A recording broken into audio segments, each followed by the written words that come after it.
Hi, I think we're live, John. Yes, we are, Danielle. How are you We going? are. How are you? I'm very well, thank you. Very excited about having this conversation about trusting you. Yeah, it's actually funny because when we all got paired up, which was drawn out of a hat, right? Do you Yeah. remember a few years ago we were also paired up in Dane his symphony class? Oh, that's right. Yeah, I'd forgotten about Yeah, that. Yeah, I know. yeah, And then we got paired up again. I was like, wow, that's so interesting. it is, isn't it? And Yeah. what a great topic we picked.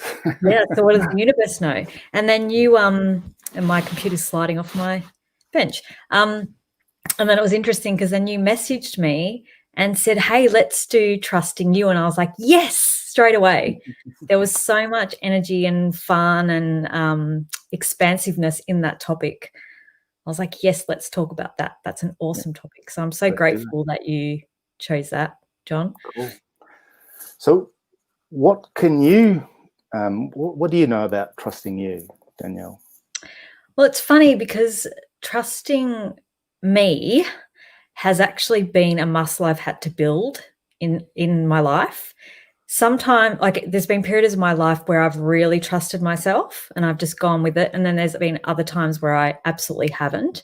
And then as I got into my later years of adulthood, I trusted myself less until I started learning to use the tools of access consciousness, and that's what built my trust muscle, Uh-huh. so to speak. Because one of the 5 elements of intimacy, which is in the foundation class, is trust. So you've got honor, trust, allowance, gratitude, and vulnerability. And trust has been the one that I've played with the most, I think, Yeah. just because I think I've required it the most. Because I lost that ability somewhere along the way. I gave my power to other people, which wasn't my best choice. And I learnt to fit in and follow the crowd rather than trust what I Oh know. yes. Oh yes. Yeah. I certainly know that one. And Yeah. we're educated, aren't we, to not trust ourselves, because Yeah. we're educated to work things out. I mean, I suppose I was trained as a scientist and did a qualification in business management, and it was all about thinking your way through things and working things out. And if that's your go-to response to everything, you keep going around in ever decreasing circles. Yeah.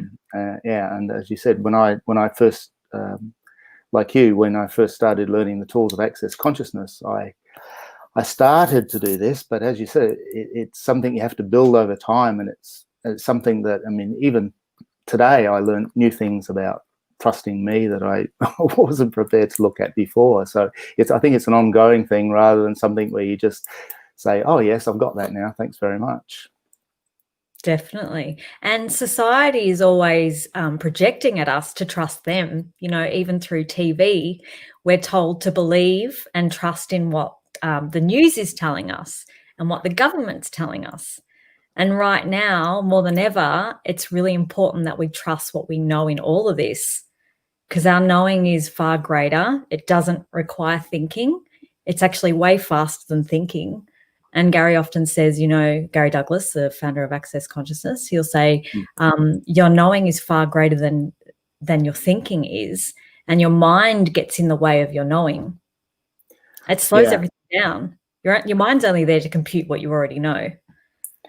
yeah, yeah. And as you said, the whole society seems to be set up to make a case and convince people, and so there's TV shows, great current affairs discussions. There's acres of print in the newspapers about, we're going to make this case and try to change people's minds rationally. Sometimes you'll hear something and you go, "Yeah, that's true," and someone will say, "Oh, but it's not, and here's all the reasons, and here's all the reasons," and you knew when you first heard it that it was okay and it was right for you, but then everyone seems to think, "Oh, but if I can just convince them, they'll change their mind." And if you go down that track, you can get awfully confused. Yeah, and you start to second guess yourself, don't you? Yeah, And that's when you do get off track and you get that mind fog and that confusion, and Yeah. So it's really, if you know it, and go with that. It's really about following the energy, don't you reckon, John? Like going with what's light. If it's light, it's true for you and following that. And if it's heavy, like, okay, well, which one are you going to choose? The easy way or the hard way? Yeah. Yeah, that's a great tool that I use. If I'm sort of, if someone says something to me, is it light or is it heavy? And if it's light, it's true for me. And if it's heavy in any way, then it's not true for me. Yeah. Yeah. So I was thinking about when we were talking about what we're going to talk about today. Yeah. I was thinking about how we're talking about trusting you, but it took me a long while to work out what the you was when I was talking about me, because I had so many roles that I was fulfilling in this world. You know, I was a father, I was a son, I was a scientist, I was a this and a that. And one of the things that really used to happen quite a bit for me was that if I was busy being one role and then all of a sudden I got into a situation where I had to be another role, I would just freak. I didn't know what to do. If I was being the person I was at work and then my family showed up, it was like, this is a bit strange. And if I was with my family and I met somebody from work, it was, oh my God, I don't know how to be here, because I was just always just trying to be whatever I thought people required. Yeah. And that's a hell of a slippery slope, and it doesn't really allow you to to trust you. Yeah. It also sounds like there's a gift in there too, being able to, chameleon yourself in so many different ways. That is something. People what they can receive. Yeah. That is a huge thing that like I if learned you to use do. it to your advantage and for the greater good of the planet, it's a gift, right? Yes, it is. It is. And yeah, if you can appreciate it for the gift that it is, rather than making it your default position, it can be. There's a lot of freedom with it, because you can really find out. How can I put it? Some people, when they get tense, you can just sort of. It's quite soothing for them to be around someone that can be whatever it is that they require. Yeah. As long as you don't lose yourself in all of that. Well, that's the key, isn't it? Not losing yourself in a situation because you're trying to fit in. Yeah. Yeah. Because when I remember when I was at university, I had sort of long hair halfway down my back, and I was I was one of the alternative kids. And we talk about how, we were all studying chemistry, but we're thinking, we've got to do something about this, because with all these terrible chemicals that people are making that are destroying the planet, and we were, all of us who were studying were determined that we were going to create something greater. And then a couple of years later, I got a job for a company, and then I took that issue into the company, and they sort of said, well, we've got to create jobs, and we can't always do that sort of thing. And my family said to me, you changed from this really sort of hippie, sort of caring for the world person, to this sort of person that, was thinking more about creating jobs and this reality and all of that sort of stuff too. So it is a capacity, because I didn't even realize I was doing it. But when you're doing that sort of thing all the time, I said it's more difficult to trust you. Yeah. Cool. It's interesting, because I was thinking about this today too, and about the ways that I've trusted myself. And one of the things that I can always trust in for me is my ability to create. I've always been an amazing creator. And I know, like, we've been locked down it feels like an eternity, actually, because lockdown started in April, and then we had this small little break in between, because I'm in Victoria, small little break in between, and then we got locked down again. So one of the things that I've trusted in that whole time is my ability to create whatever that is, and the ability of my creations to create more, and then create more and create more. Like, they make little creation babies.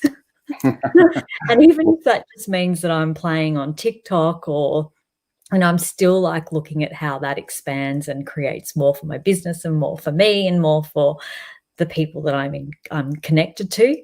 And yeah, so I think when I was looking at trusting myself, one of the biggest things for me is that I trust that I can create and pick up anything from scratch. Like I lived in London for 3.5 years, and I went over there, obviously like most people who backpack and do all that sort of thing. I didn't have a job and I had to, you know, get a job, but I'd always create a side hustle in some way, right? So I started learning reflexology, which was funny in itself. I was like, oh, I really want to learn reflexology. My friend had done it on me and it felt so beautiful and nurturing. I was like, oh, I really want to learn that. This looks amazing. And at the time I was working in a nail bar doing people's nails. They were like 20-minute nail jobs. It was called Cutie Cool Nail Bar in Covent Garden. And I'd already made this choice the night before. Oh, that's what I really want to do. I'm going to follow that. And this guy comes in to get his nails done. And I start talking to him and I say, oh, what do you do? And he says, oh, I own a reflexology training school. And I'm like, get out of town. Like I literally the day before said that that's what I wanted to learn. And here's this guy sitting in front of me, right? And I guess with that too, like a lot of people would go into conclusion about him being the person you're going to learn the reflexology from, right? Because he's just presented himself to you. I didn't do that. I actually went away and explored more schools. But what I got from that was that he was another catalyst for me to pursue that, which is why I'm here today too, because it was one of the first healing sort of modalities that I did. So I did beauty therapy first and then the healing.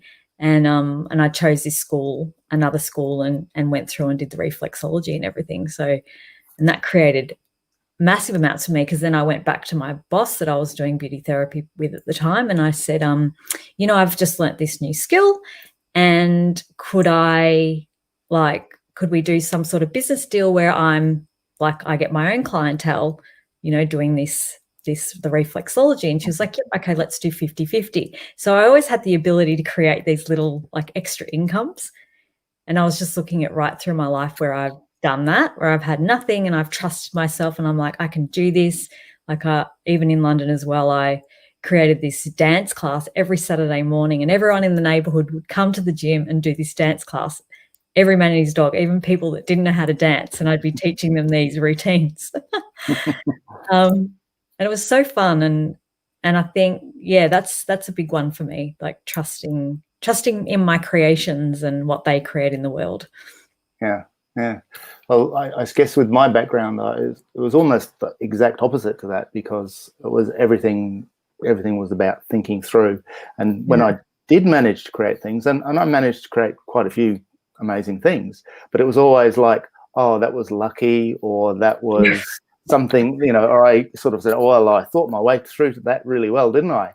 And I never ever saw the magic that you can create by just saying, no, I'm going to do this, and allow it to show up. And then when it shows up, or when even just a waft of it shows up, follow that and create it and turn it into what it was you're looking for. I was more along the line of, well, how am I going to do it? Here's my plan, step 1, step 2, step 3, and all that sort of stuff. And that really took a long time to get over that. But now, I've been doing Access for quite a few years now, and I'm starting to see and acknowledge. I think acknowledge is the big thing for me. I'm starting to acknowledge all the times where I created something magical that I couldn't have thought my way through. Yeah, because acknowledgement creates more of what you're asking for, rather than just dismissing it. And I'm similar to you. Like, I've had people say, oh, you're so tinny and you're so lucky. And it's like, no, I created that. I chose it and I created that. Yeah. And the thing is, when you choose, the universe has your back too. Yeah. Like, you're like the co-creator with the universe, and you're both collaborating together, but it takes your choice first. You know? Yeah, and you have to acknowledge that it's actually occurring. So rather than saying, oh, that was lucky, quick, grab the next one, and where Yeah. am I on my plan? Yeah. Yeah. Yeah, because Yeah. you're almost doing a dismiss. Yeah. I had I suppose one of the things that I did that really helped me see this was I never considered myself to be in any way artistic. And I had a private session with Gary Douglas from Access Consciousness, and he asked me what I wanted from a session. I said I was stuck. He said, "What do you love about being stuck?" And I said, "Well, I'm so good at being stuck, I've turned it into an art form." I turned it into a job.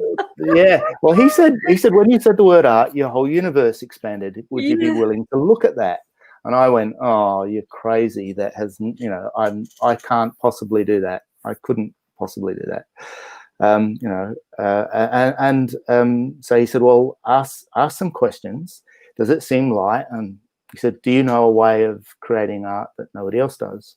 And so I'd seen sort of bits of bark and wood in the forest, and you think, well, that piece of bark looks like an eye, that looks like a nose, that looks like a mouth. And I thought, well, I could combine them all together and create a face.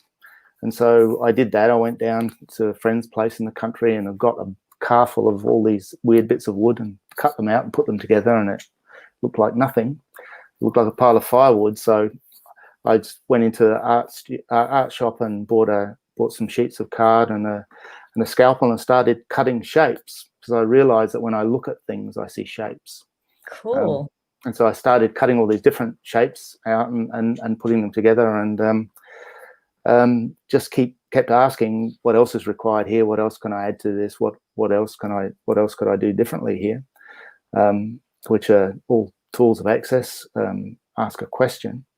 And my first project looked like a face, and I thought that's really cool. And then I just kept cutting smaller and smaller pieces and making them more and more intricate. And now that I've produced art that's very photorealistic and has got a bit of depth and texture to it, and I never would have thought that was possible, but as soon as I sort of put my mind to it and started to look at, or not put my mind to it, as soon as I started asking questions and playing with the ideas, all the different things that I required showed up, all the different articles that I needed to know, all the different techniques. People were telling me, or I worked them out, and this thing showed up that I would never had any idea that I could have created anything like that. So it was sort of it was one of the first things that I'd trusted myself that I'd be able to do without being able to think it through. Yeah, that's so cool. And you sent me a photo today because you've got a jar and it's got all the letters in it, and you spelled out trust and then put it, took a photo and sent it to me. Yeah. It's so awesome. I love that. And I was like, what else have you got in that jar? And you went, well. In my cupboard. I'm in my art room at the moment, so. So I'm like learning all these things about you that I didn't know existed. That's so cool. Cool. What else? Like, what else is trust? Because I was thinking also today about a little a thing that happened to me at the beach one day when I was on holidays with my partner. And we were lying on the beach for like, I don't know, maybe 45 minutes, getting a bit of a tan and going for a swim, and it was hot and it was beautiful. And then he sat up for a minute, and I said, hey, do you want to go? And he's like, okay. So I stood up and grabbed all my things, and he was standing up grabbing all his things.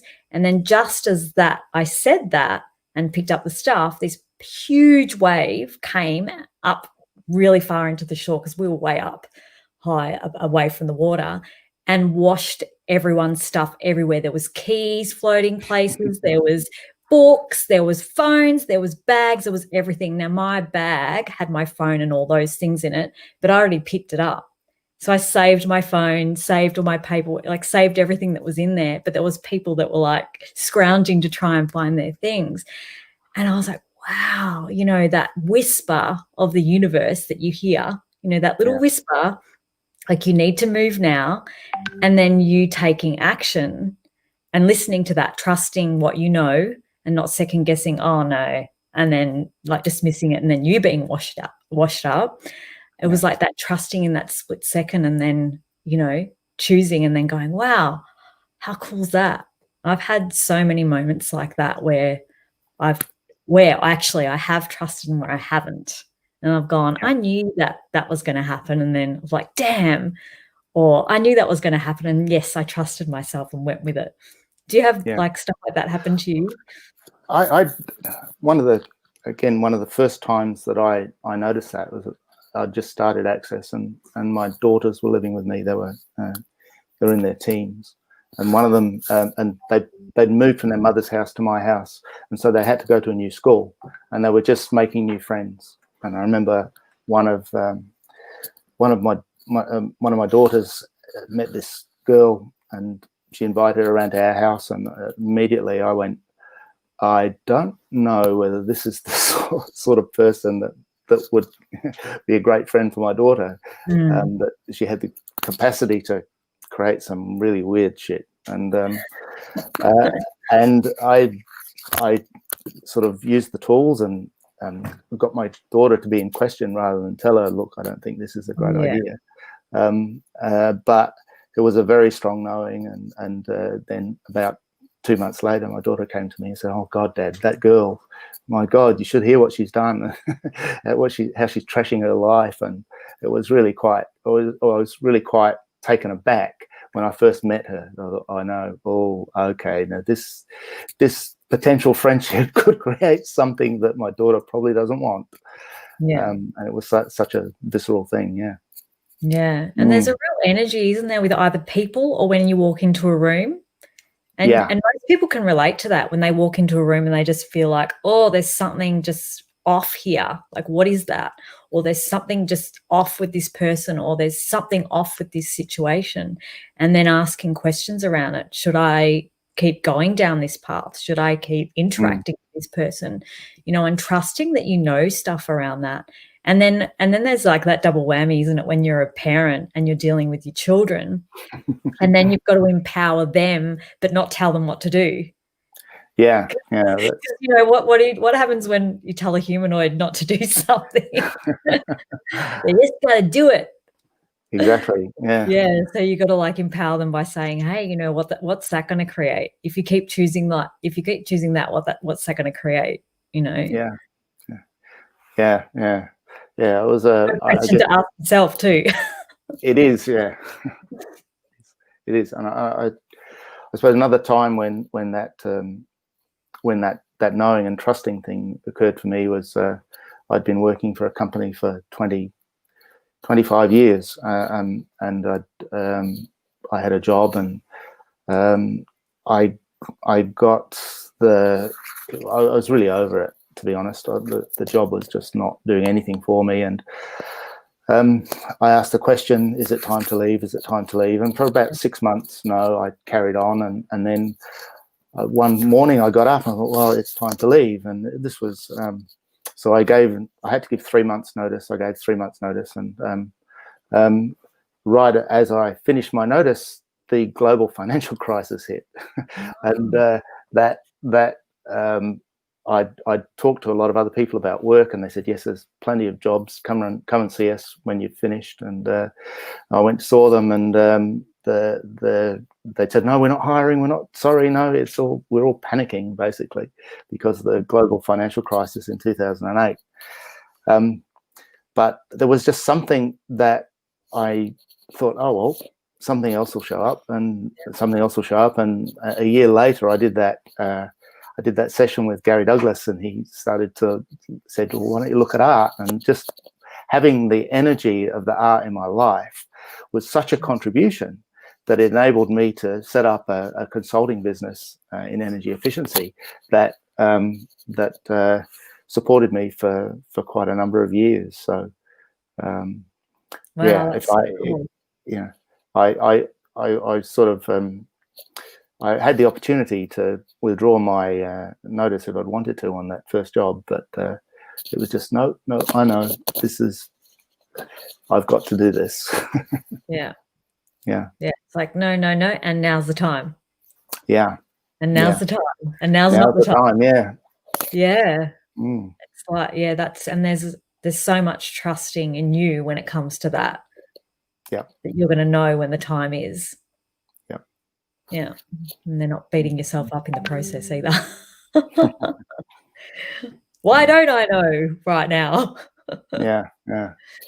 You know, Yes. sometimes it requires a bit of waiting, doesn't it? It does. Yeah. Yeah. I suppose the other thing that I was thinking about on this topic as well is that sometimes we think that we can, that the people close to us will help us to find us. Yes. And that if we rely on that, we don't, if we don't realize that everyone sees us the way they see us, and nobody really knows who we are, they just see us as the way they perceive us, and they're always trying to push us towards who they think we are. And so that was one of the define us and put us in a box. Yeah, one of the things that trapped me for a while was if I was in a relationship, thinking, well, this person is going to be the person that's going to help me find me. And that's total myth.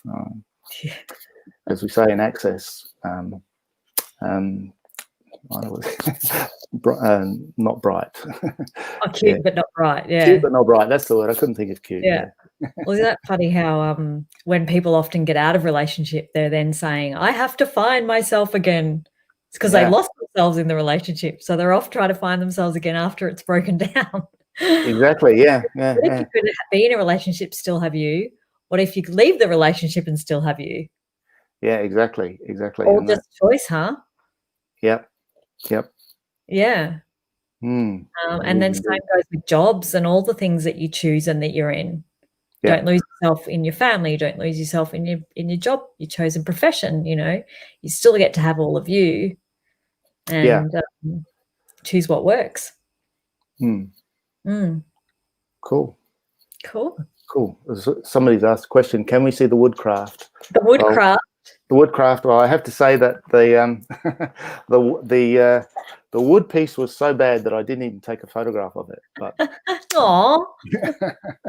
it was hideously ugly. But, didn't even go straight to the pool room, John. It didn't. No. I'm trying to look. This is one of my cut art pieces. Oops, the light's not good. Wow. So it's cut from layers of cardboard. Very clever. Well, there you go. Yeah. Trusting in our talents, gifts, and abilities. Yeah, and even if it's totally beyond the way that you see yourself or you defined yourself, and who you think you actually are. So, yeah. Well, how many artists were dismissed until they were dead? Yeah. Exactly. Yeah. Cool. So, yeah, I think that about wraps up our topic. I reckon that, we're nearly at 30 minutes. Yep. Okay. Thank you so much for this conversation, John. It was really cool chatting with you and finding out more about you. Because when we've gotten together, we've only, we've actually worked on each other's bodies, which bodies talk, so it's trusting, the bodies conversation, and this is another way of communicating. Thank you. Heaps. And yes, and I now know who to see if I need some reflexology. Well, I used to do reflexology in classes when I first started doing Access. I used to do and then people would pay me for doing reflexology on their feet while they were getting their bars run. It was very fun. Oh, that sounds rather good. Another income stream. I'll have to try that. Fabulous. Cool. Okay, and Thank you so much. Danielle, you do classes. Yes, and I do. Where can people find you if they'd like to attend one of your classes or just chat to you about anything that we talked about? Cool. Yeah. So I've actually got a foundation class coming up on the 21st of August that goes for 5 days. I'm doing it over 5 days, and it starts at 7 a.m. Australian Eastern Standard Time and 6 p.m. Brazilian time, because I'm also getting have a Portuguese translator, but I'm also translating into other languages if required. And people can find that information at www.accessconsciousness.com. My God, I can't even speak now. .com/Danielle Tooley. They can also find me at my website at vitalityandyou.com. You can also find me on Facebook and Instagram. And I've actually got a free call tomorrow morning at 9 a.m. Actually, it's called "Where Are You Stuck? Ask Me Anything." Cool. That's pretty broad. It is a broad topic, isn't it? I mean, it is. Yeah. Cool. Anything with that one. So that's also on the Access Consciousness website /Danielle Tooley. So have you got anything coming up, John? Like, where can people find you? And no, well, people can find me on the Access Consciousness website. Yep. I don't have any classes at the moment, but have a look and stay tuned. Cool. Can't wait to find out what you've got brewing in that artist box of yours. Thank you. Yes. Teach people to get out of their heads and into their artwork. I'm quite interested in what's possible. Well, yeah. What's possible that you never ever dreamed of, I guess, is what I'd like to look at. Yeah. Yeah, cool. Stay tuned for that class then. Cool. Thank you. Yeah. And also there's, I think there's something coming up on the screen right now. Find more of these amazing conversations here at accessconsciousness.com/get clear, because there was a whole lot of us having these conversations on all sorts of different topics, and they've been really amazing. I've been watching some of them too, and I've got a lot out of them. So I'm really grateful, and I'm so grateful that we got to chat here today. Right. Thank you, Danielle. Thank you. Okay. We'll chat soon. Take care. Bye. See you. Bye.